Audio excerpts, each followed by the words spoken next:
ಯಾವುದಾದ್ರೂ ಅನಾಮಿಕ ಕರೆಯನ್ನ ರಿಸೀವ್ ಮಾಡೋಕ್ಕೂ ಮುನ್ನ ಎಚ್ಚರ ಎಚ್ಚರ.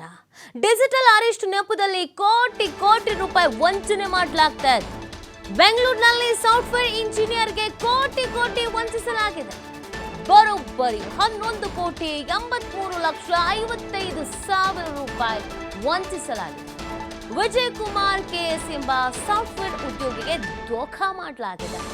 ಟ್ರಾಯ್ನಿಂದ ಅಂತ ಹೇಳಿ ಮೊದಲು ಕರೆ ಮಾಡಿದ ಆರೋಪಿಗಳು, ನಂತರ ನಿಮ್ಮ ಆಧಾರ್ ಕಾರ್ಡ್ ಮನಿ ಲಾಂಡ್ರಿಂಗ್ ನಲ್ಲಿ ಬಳಕೆ ಆಗಿದೆ, ಮುಂಬೈನ ಕೋಲಾಬಾದ್ನಲ್ಲಿ ನಿಮ್ಮ ಮೇಲೆ ಪ್ರಕರಣ ದಾಖಲಾಗಿದೆ, ನಾವು ಮುಂಬೈ ಕ್ರೈಮ್ ಬ್ರಾಂಚ್ ಪೊಲೀಸರು ಅಂತ ಬೆದರಿಕೆ ಹಾಕಲಾಗಿದೆ. 6 ಕೋಟಿ ವಂಚನೆ ಆಗಿದ್ದು ಸುಪ್ರೀಂ ಕೋರ್ಟ್ ನಲ್ಲಿ ಕೇಸ್ ನಡೀತಾ ಇದೆ. ನಂತರ ವಿಡಿಯೋ ಕಾಲ್ ಮಾಡಿ ಡಿಜಿಟಲ್ ಅರೆಸ್ಟ್ ಮಾಡೋದಾಗಿ ಬೆದರಿಕೆ ಹಾಕಲಾಗಿದೆ. ಒಂದು ದಿನ ಪೂರ್ತಿ ಡಿಜಿಟಲ್ ಅರೆಸ್ಟ್ ಮಾಡಿದ ಆರೋಪಿಗಳು ಈ ವೇಳೆ ಹಂತವಾಗಿ ಹಣ ಕಳಿಸಿಕೊಂಡಿರುವಂತಹ ಆರೋಪಿಗಳು ಈಶಾನ್ಯ ವಿಭಾಗದ ಸೆಂಟ್ ಠಾಣೆಯಲ್ಲಿ ಇದಕ್ಕೆ ಸಂಬಂಧಪಟ್ಟಂತೆ ಪ್ರಕರಣ ಕೂಡ ದಾಖಲಾಗಿದೆ.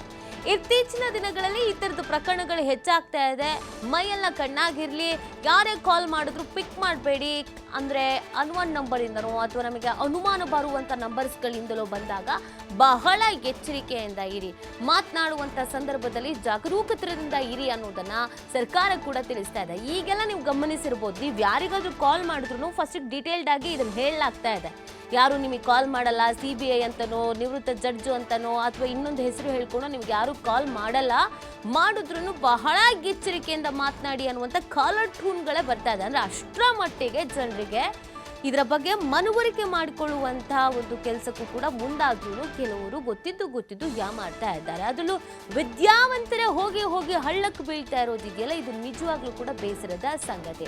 ಹಿಂದೆ ಪ್ರಧಾನಿ ನರೇಂದ್ರ ಮೋದಿ ಅವರು ಕೂಡ ತಮ್ಮ ಭಾಷಣದಲ್ಲಿ ಹೇಳಿದ್ರು, ಇತ್ತೀಚಿನ ದಿನಗಳಲ್ಲಿ ಸೈಬರ್ ಕ್ರೈಮ್ ಹೆಚ್ಚಳ ಆಗ್ತಾ ಇದೆ, ನೀವೆಲ್ಲರೂ ಸಹಕಾರ ಮಾಡಬೇಕು, ಯಾವುದಕ್ಕೂ ಪ್ರೋತ್ಸಾಹ ಕೊಡುವಂಥ ಕೆಲಸವನ್ನ ಮಾಡಬೇಡಿ, ಮೈಯೆಲ್ಲ ಕಣ್ಣಾಗಿರ್ಲಿ ಅಂತ. ಆದರೂ ಕೂಡ CBI ಹೆಸರು ಹೇಳ್ಕೊಂಡು, ಕ್ರೈಮ್ ಬ್ರಾಂಚ್ ಹೆಸರು ಹೇಳ್ಕೊಂಡು ಕಾಲ್ ಮಾಡ್ತಿರುವವರ ಸಂಖ್ಯೆ, ಹಣವನ್ನು ಎಗರಿಸ್ತಿರುವವರ ಸಂಖ್ಯೆ ಹೆಚ್ಚಾಗಿದೆ.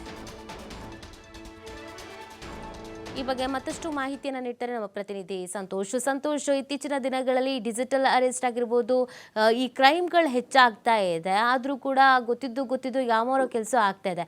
ಈ ಪ್ರಕರಣದ ಹಿನ್ನೆಲೆ ಏನೆಲ್ಲ ನಡೆದಿದೆ ಅಂತ ಈ ಪ್ರಕರಣದಲ್ಲಿ ನೀತಿ ಏನು ದಿನಕ್ಕೆ ಸೈಬರ್ ಕದಿಮರ ಹಾವಳಿ ಹೆಚ್ಚಾಗ್ತಾ ಇರುವಂತದ್ದು.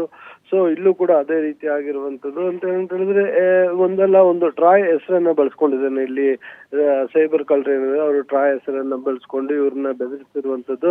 ಡಿಜಿಟಲ್ ಅರೆಸ್ಟ್ ಅನ್ನ ಮಾಡ್ತಿದ್ವಿ ನಿಮ್ಮನ್ನ ಅಂತ ಹೇಳಿ ಅವರಿಗೆ ಭಯವನ್ನು ಹುಟ್ಟಿಸಿರುವಂತದ್ದು.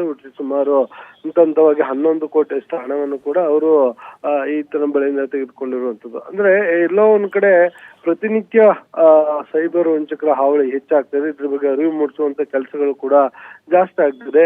ಸೊ ಇಷ್ಟಾದ್ರೂ ಕೂಡ ಎಲ್ಲೊಂದ್ ಕಡೆ ವಿದ್ಯಾವಂತರೇ ಈ ಡಿಜಿಟಲ್ ಸೈಬರ್ ಹಾವಳಿಗಳೇನಿದೆ ಇದರಲ್ಲಿ ಮೋಸ ಹೋಗ್ತಾ ಇರೋದು ಅವರು, ಹಣ ಕಳ್ಕೊಳ್ತಾ ಇರೋದು ಅವರು. ಸೊ ಹೀಗಾಗಿ ಈ ಹಿಂದೆನೂ ಕೂಡ ಪೊಲೀಸ್ ಇಲಾಖೆ ಸಾಕಷ್ಟು ಅರಿವು ಮೂಡಿಸುವಂತ ಕೆಲಸವನ್ನು ಕೂಡ ಮಾಡಿರುವಂತದ್ದು. ಅಂದ್ರೆ ಡಿಜಿಟಲ್ ಮುಖಾಂತರ ನಿಮ್ಗೆ ಯಾವುದೇ ಕರೆಗಳು ಬಂದರೂ ಕೂಡ ಮೊದಲೆಲ್ಲ OTPಗಳು, ಲಿಂಕ್ಗಳು, ಮೆಸೇಜ್ಗಳು ಬರ್ತಾ ಇತ್ತು. ಆದ್ರೆ ಇದು ನೇರವಾಗಿ ವಿಡಿಯೋ ಕಾಲ್ಗಳು ಬರುತ್ತೆ, ಫೋನ್ಗಳು ಬರುತ್ತೆ. ಪೊಲೀಸರ ಮಾದರಿಯಲ್ಲಿ ಡ್ರೆಸ್ ಹಾಕೊಂಡು ಫೋನ್ ಮಾಡ್ತಾರೆ. CBI ಇಂದ CID ಹೀಗೆ ಬೇರೆ ಬೇರೆ ಪೊಲೀಸ್ ಇಲಾಖೆಗಳ ಒಂದು ಹೆಸರುಗಳನ್ನ ಬಳಸ್ಕೊಂಡು ಸೈಬರ್ ವಂಚಕರು ವಂಚನೆ ಮಾಡ್ತಾ ಇರುವಂತದ್ದು. ಇಲ್ಲೂ ಕೂಡ ಇದೇ ರೀತಿಯಾಗಿ ವಿಜಯ್ ಕುಮಾರ್ ಎಂಬಾತ ಈಗಾಗಲೇ ಸುಮಾರು 11 ಕೋಟಿಯನ್ನು ಕಳ್ಕೊಂಡಿರುವಂತದ್ದು. ಈ ಬಗ್ಗೆ ಪ್ರಕರಣವನ್ನು ಕೂಡ ದಾಖಲು ಮಾಡಿಕೊಂಡು ತನಿಖೆಯನ್ನು ನಡೆಸ್ತಾ ಇರುವಂತದ್ದು. ನೀತಿ. ಓಕೆ, ಥ್ಯಾಂಕ್ ಯು ಸಂತೋಷ್, ತಮ್ಮ ಡೀಟೇಲ್ಸ್ಗಾಗಿ.